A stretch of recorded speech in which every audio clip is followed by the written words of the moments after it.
Hi, so welcome. So this is a tag video because I am feeling productive right now. Okay, so yeah, that's what we're doing when we're feeling productive. We do tag videos. You know, we could have done something else instead, build a rocket, for example, but no, we're doing tag videos. Anyway, this is the book buying tag video, and I was tagged by Kelly from Books I'm Not Reading, and she actually tagged me for 2 tags, and the other one is a bit longer, so I'm not going to do that one in this video, so I'm going to do it on a separate video. I'm just going to focus on this one first because this one is much shorter, and it's already 11:30 p.m. over here, and I don't know, for some reason I just feel, you know, fiery inside. So yeah, you know, productive. Yeah, I feel productive. So let's get started with the question. There are only 2 questions here, but I'm sure that I am going to be quite talkative, you know, in this video. So the first one is, where do I get my books? Store, library, online, etc. So I buy most of my books. I like to buy my books because it means that I can own my book. You know, the possessiveness. It's great. You know, actually before this, you know, I also bought my books, but there was this one time in my life when I was in college that, you know, I decided one day I just kind of wanted to trim away some of the physical objects that I had, and so I started selling my books at prices that weren't so reasonable. But you know, at that time things were kind of weird, and I just kind of desperate to get rid of some of my books, and so I sold them away, and now I feel somewhat regret. You know, I kind of regret the fact that I let those books go, and I can't even remember which books I had at that time, and I didn't even use Goodreads at that time, so I'm not even sure which books I read at that time. So it felt like I was losing part of, you know, a portion of my memory of that time, because it literally felt like there was a, you know, there is a hole in my memory in which I can't even identify which books were, you know, were with me at that time. So I don't know, maybe that's why I sort of have this kind of like tendency to hold on to my books that I bought. So yeah, I think, you know, that's kind of like why I buy books most of the time. I have not been to the library for a long time right now, and I think the last time I went to the library was actually a few years ago. Now this was in a different city in Malaysia. It was not even a city, it was a town. But my family you know, does not live in that town anymore. So in any case, I am not going to return to that town. But that town, it's called Limbang. It's somewhere in East Malaysia. In that town was was the last time I went to the library.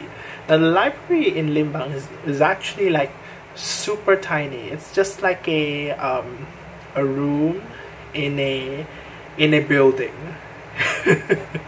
So you have to go to like I don't know, I think it was the 5th floor of the building, and there you have the library. So it's just a very small library, but what I could remember was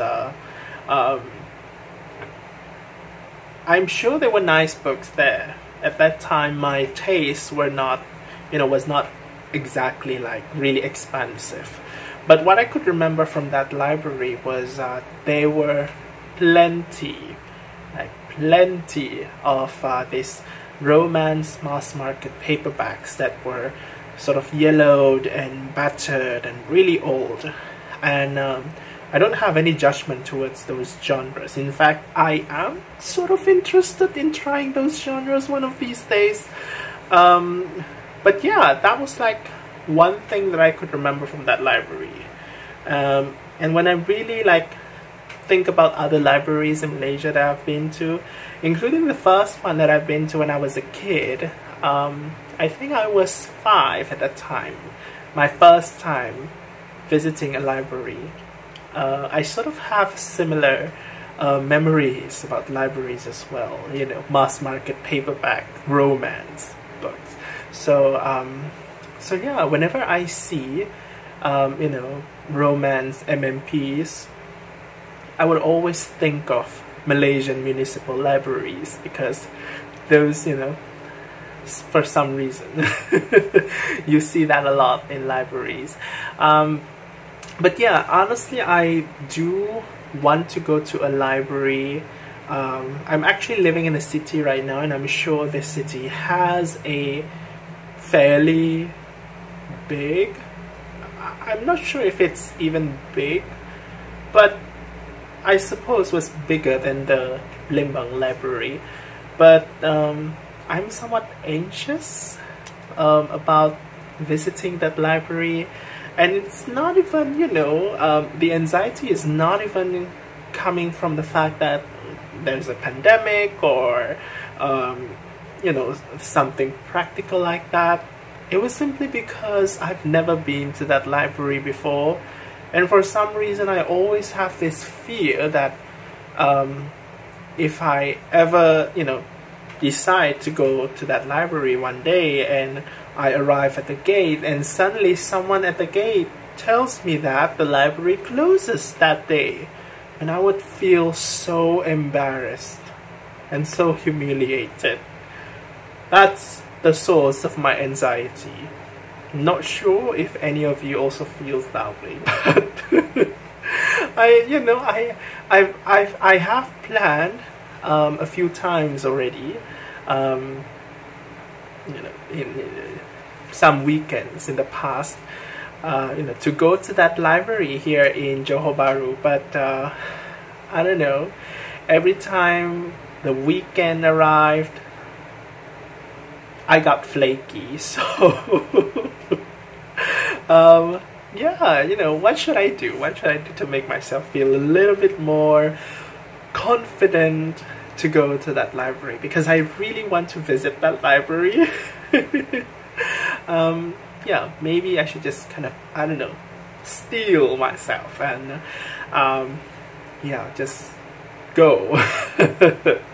Anyway, I think I digressed so much, but yeah, where else? Oh, by the way, I buy my books usually online. I like to go to physical stores. Now in Malaysia we have a few chain bookstores. There's one that is called Popular, which is really popular. Another one is called MPH, which is, I think is, it's fairly popular here in Malaysia, but it's less popular than Popular. And another one would be Borders. But yeah, those three are the ones that are kind of considered major. I don't even know if Borders is that major in Malaysia, but yeah, definitely we have MPH and Popular.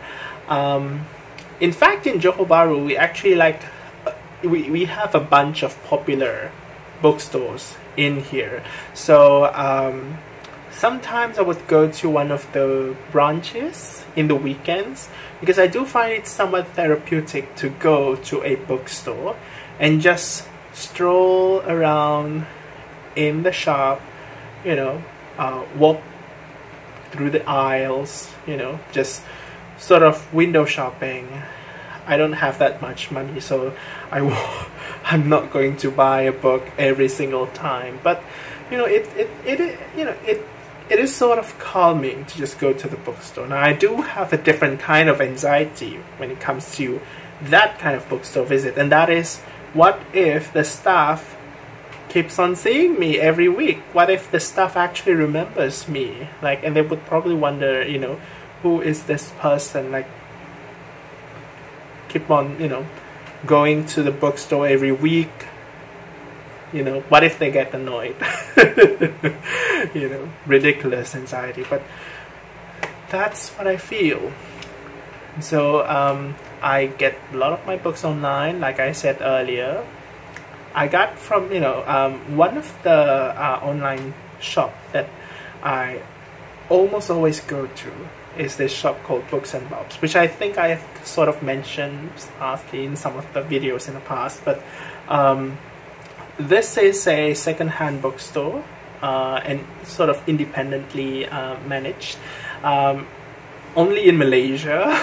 But it was, this store is just so amazing. I remember the first time I discovered this store was in 2019, and I think I can still remember the time I made my first order.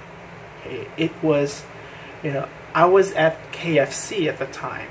I was with my laptop, and I was at KFC, and I had fried chicken. And this KFC was actually situated very close to the Johor Strait, so it's very close to the water. And if you look at the window of this KFC, you can actually see a totally different country, which was honestly it was kind of cool, but then again, I had fried chicken, so who cares about a different country? Countries are forever, fried chicken is temporary. So yeah, I was also kind of browsing this online stores catalog at the time, and it was just kind of like one of those times when you're just shopping and you're totally in the mood. And it was so nice because there were so many books that I just didn't, some of them I have been interested in for a long time, and there were also books that from authors that I'd never heard of. And yeah, I was totally in the mood, the shopping mood at the time. And I don't know, I just sort of ordered. I don't know, this story just sort of turned very anticlimactic. But anyway, that was kind of like my first order. But I must say, after that, my life changed. Because after that, I have been, going to that website once in a while, and order my books from there. And I've gotten so many wonderful books from that website, such as this one, which I just finished recently, by the way. I liked it. But anyway, it was a wonderful website. And after that, I've discovered more independent book, used booksellers on Instagram. And I've been buying some from Instagram as well. So yeah, I would say another thing is that after joining BookTube and Bookstagram, I sort of, for some reason, all of these sources just came to me. Like, I don't know whether they came to me or I discovered them myself, but it's like a whole new world just opened up for me, where I could literally burn my money away. But anyway, that's kind of like what happened to me. Yeah. BookTube and Bookstagram, such a rabbit hole. Anyway, that's kind of like how I get my books, how I source my books. What else? I mean, that's pretty much it. Nothing really interesting. The next question, how do I choose the books I get? Whether I got from lists or recommendations or coverbuy, etc. Now my choosing process is really chaotic, just like this video. But generally, when I choose the books that I want to buy, first of all, of course, I would look at the price. And with used books, typically the price is already taken care of. In Malaysia, usually new books are kind of expensive. You know, just to give you an example, the cheapest one that you could get would be, you know, those mass market paperback that are probably available at about, you know, around 30 to 40 ringgit. Next, you would have, like, you know, those regular trade paperback, you know, slightly larger size paperbacks. The larger it is, the more expensive it is. You can get some for like 40 to 50, 60 even. And then you get to the hardcovers. Now, hardcovers are, of course, very expensive.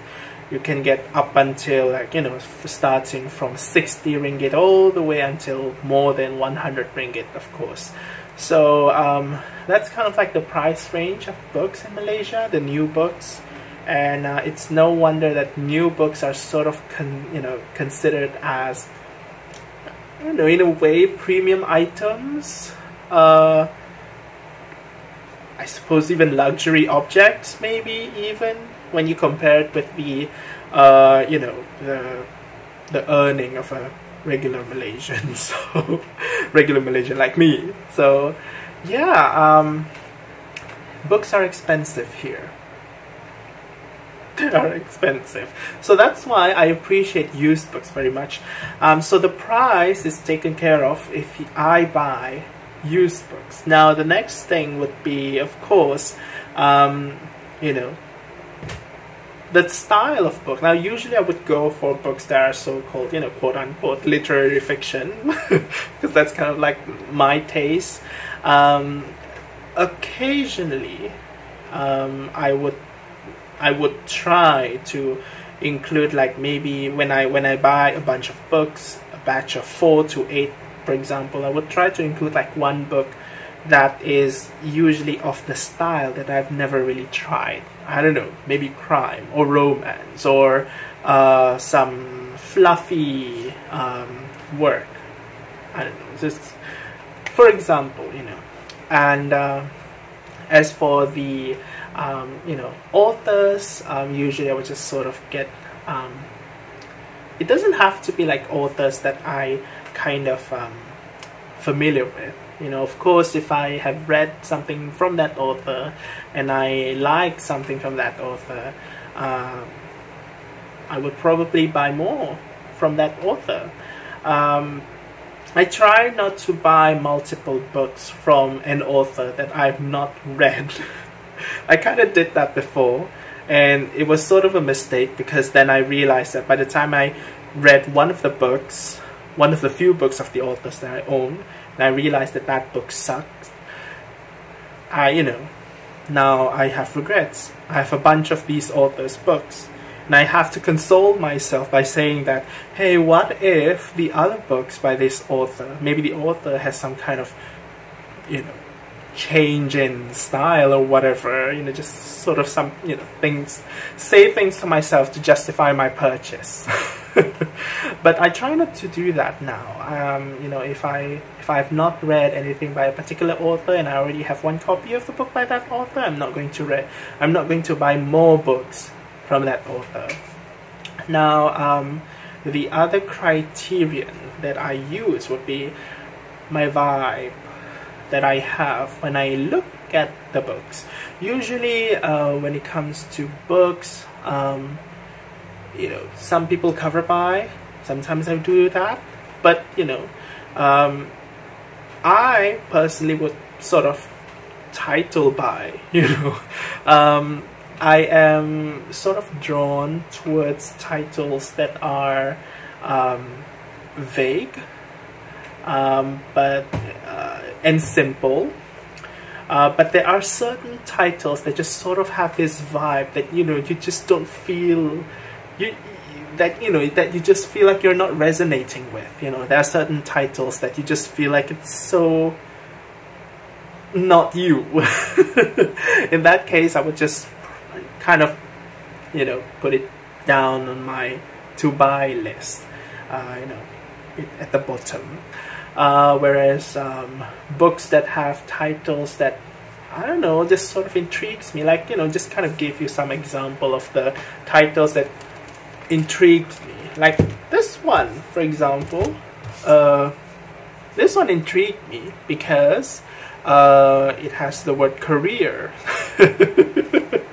My Brilliant Career by Miles Franklin. Now, of course, Miles Franklin is kind of like, a really big author in, Australia. Like, she's a classic. This book is a classic. So that's kind of like another reason why I wanted to try it, because it's a classic. But then again, the title was super interesting. Another example I could think of would be Anne Rice, Interview with the Vampire, because it has the word interview.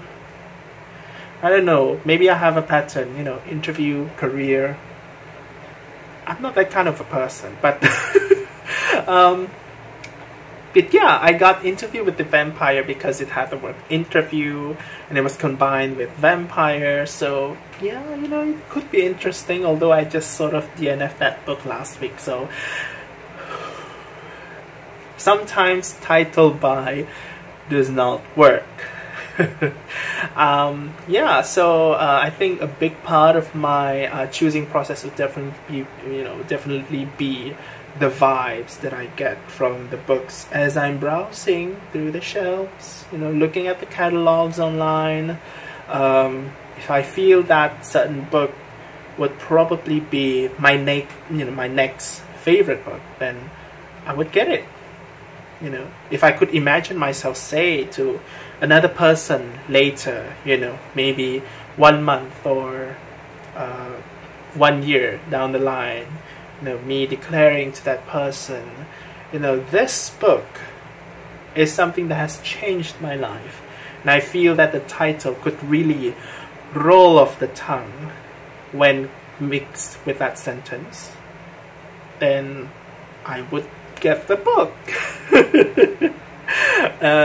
So yeah, I wonder if anyone else does that too. It would be interesting to know that I'm not alone.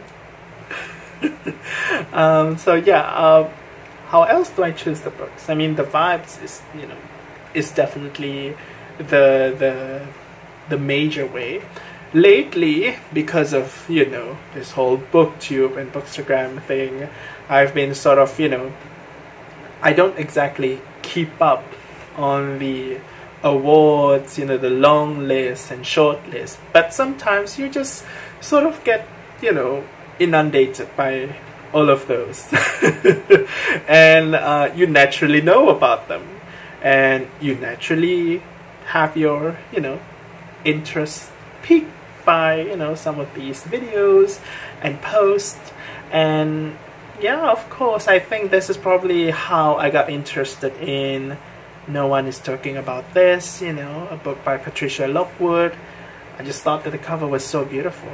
But I still don't have that book yet. I really want the hardcover version. So anyway, I'm rambling, but yeah, I really want to have the hardcover version of that book. It's the cover is so beautiful anyway. But yeah, sometimes I would just sort of listen to what people say about certain long lists or short lists and what they think about it. And I think the vibe thingy, the title buy tendency still sort of applies. I would look at the long list and I would look at which title intrigues me the most, which title would be something that I could proudly associate with me.